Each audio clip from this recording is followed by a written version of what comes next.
નમસ્કાર, સંદેશ ન્યૂઝ સાથે હું છું ખ્યાતિ। ગુજરાતમાં જીવતી ગુલામી પ્રથાનો વરવો નમૂનો સામે આવ્યો છે।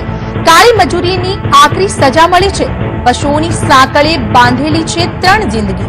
તેત્રોજના બામરોલી ગામની આ ઘટના છે। ત્યાં નજીકમાં જ 3 જિંદગી બાંધી દેવામાં આવી છે।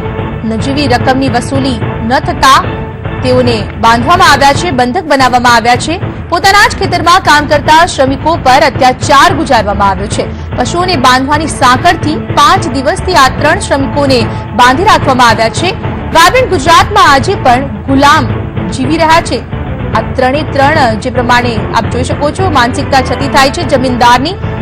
આવો તો કેમ નિર્દયી બની બેઠો જમીન માલિક? પોતાના જ ખેતરમાં કાળો પરસેવો રેડનારા પર આવી સજા કેમ જમીન માલિક સહિત આસપાસના લોકોની પણ મરી પરવારી માનવતા? ક્યાં ગયા ગામના કહેવાતા મોભીઓ?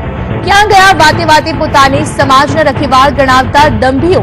5 દિવસથી 3 જિંદગી કેદ હતી। શું પોલીસને ખબર સુદ્ધા ન પડી કે પછી જમીન માલિકને નથી કોઈ કાયદાનો ડર? શું જમીન માલિકને છે રાજકીય વર્ગનો રોફ? ક્યાં સુધી સમાજનો એક વર્ગ આમ તો કચડાતો રહેશે? ક્યાં સુધી પશુઓની જેમ વર્તનારા જમીન માલિકો અત્યાચાર કરતા રહેશે? શું ભૂલ છે પોતાની કે પોતાની પાસે પેટ્યું રળવા માટે જમીનનો એક ટુકડો નથી? પોતાના મોઢે માલિકનું નામ પણ નથી ઉચ્ચારી શકતા શ્રમિકો।